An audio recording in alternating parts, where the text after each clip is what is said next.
নমস্কার বন্ধুরা, তোমাদের সবাইকে স্বাগতম আজকের এই ভক্তিমূলক ভিডিওতে। আজ আমরা এমন একটি অসাধারণ গল্প শুনতে চলেছি যা আমাদের শেখাবে ছোট হওয়া কোনো দুর্বলতা নয়, বরং সত্যিকারের ভক্তি থাকলে ছোট্ট কাজও হয়ে ওঠে মহৎ। এই গল্প ভগবান এর আরেক ছোট্ট কাঠবিড়ালির, যার ভক্তি আজও আমাদের হৃদয়ে ছুঁয়ে যায়। তাই ভিডিওটি শেষ পর্যন্ত অবশ্যই দেখো আর মন দিয়ে শুনো এই অনুপ্রেরণামূলক কাহিনী। একদম শুরু থেকে শুনো, মন দিয়ে শুনো। এই গল্প শুধু গল্প নয়, এটা ভক্তির শক্তির সত্য কাহিনী।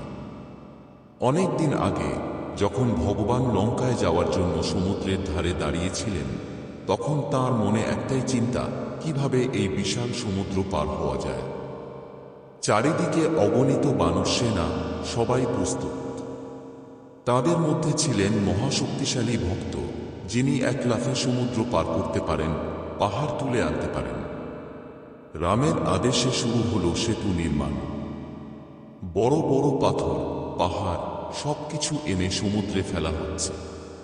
প্রতিটি পাথরে লেখা হচ্ছে রাম, আর সেই পাথর ডুবে না গিয়ে ভেসে উঠছে। চারিদিকে শুধু জয় শ্রীরাম ধ্বনি। ভক্তি, শক্তি আর বিশ্বাসে ভরে গেছে পুরো পরিবেশ। এই বিশাল কাজের মাঝে এক কোণে চুপচাপ দাঁড়িয়েছিল এক ছোট্ট কাঠবিড়ালি। সে দেখছিল সবাই কত বড় বড় কাজ করছে। তার ছোট্ট হৃদয়ে একটা ইচ্ছা জাগল, আমিও প্রভুর কাজে কিছু করব। সে ছোট্ট, তার শক্তি নেই, সে পাথর তুলতে পারে না, কিন্তু তার ভক্তি ছিল সীমাহীন।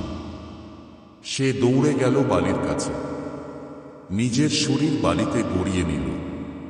তারপর সেই বালি নিয়ে গিয়ে সেতুর মধ্যে ফেলে দিল। আবার দৌড়ালো, আবার বালি নিল, আবার ফেলল। বারবার বারবার। থামল না। সূর্য উঠল, সূর্য নামল, তবুও সে থামল না। কিছু বানর তাকে দেখে হাসতে লাগল। এই ছোট্ট প্রাণীটা কি করছে? এর এই সামান্য বালি কি কাজে লাগবে? কিন্তু কাঠবিড়ালি কিছু বলল না। সে শুধু নিজের কাজ করে গেল। তার মনে একটাই কথা, আমি ছোট হতে পারি, কিন্তু আমার ভক্তি ছোট নয়। এই দৃশ্য দূর থেকে লক্ষ্য করছিলেন ভগবান রাম। তিনি সব দেখছিলেন, বড় বড় পাথর আর সেই ছোট্ট বালির দাগ। হঠাৎ তিনি এগিয়ে এলেন। সবাই অবাক। রাম সেই ছোট্ট কাঠবিড়ালিকে আলতো করে তুলে নিলেন। তার চোখে ছিল অশ্রু, কিন্তু সেটা দুঃখের নয়, ভালোবাসার। রাম তার পিঠে হাত বুলিয়ে দিলেন, বললেন, তুমি যা করছো তা সবচেয়ে মূল্যবান। এই বিশাল সেতুতে বড় পাথরের যেমন প্রয়োজন, তেমনি তোমার ছোট্ট বালিরও প্রয়োজন। ভক্তি আকার দেখে বিচার করা যায় না। সেই মুহূর্তে পুরো পরিবেশ নীরব হয়ে গেল। বানর সেনারা বুঝতে পারল, তারা শক্তিশালী হতে পারে, কিন্তু এই ছোট্ট প্রাণীর ভক্তি তাদের থেকেও বড়।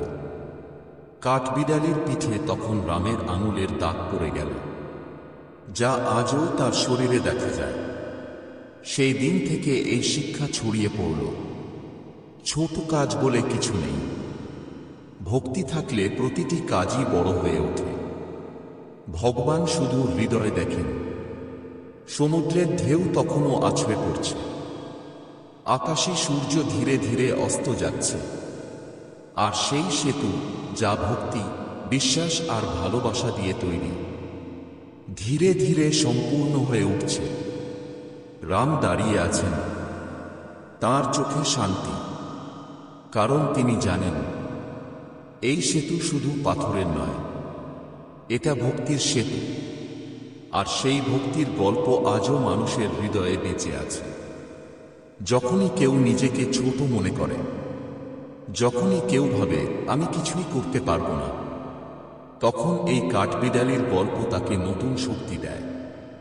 কারণ সত্যি কথা হলো, তুমি যত ছোটই হও, যদি তোমার ভক্তি আর চেষ্টা সত্যি হয়, তাহলে তুমি পৃথিবী বদলাতে পারো। জয় শ্রীরাম।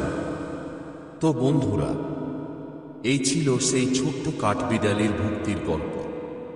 এই গল্প আমাদের শেখায়, আমরা যত ছোটই হই না কেন, যদি আমাদের মন পরিষ্কার থাকে আর ভক্তি সত্যি হয়, তাহলে ভগবান আমাদের কাজকে অবশ্যই গ্রহণ করেন। তুমি যদি এই গল্প থেকে কিছু শিখে থাকো, তাহলে ভিডিওটি লাইক করো আর চ্যানেলটি সাবস্ক্রাইব করতে ভুলবে না।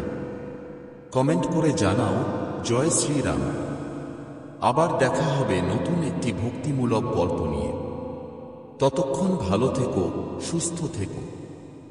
জয় শ্রীরাম।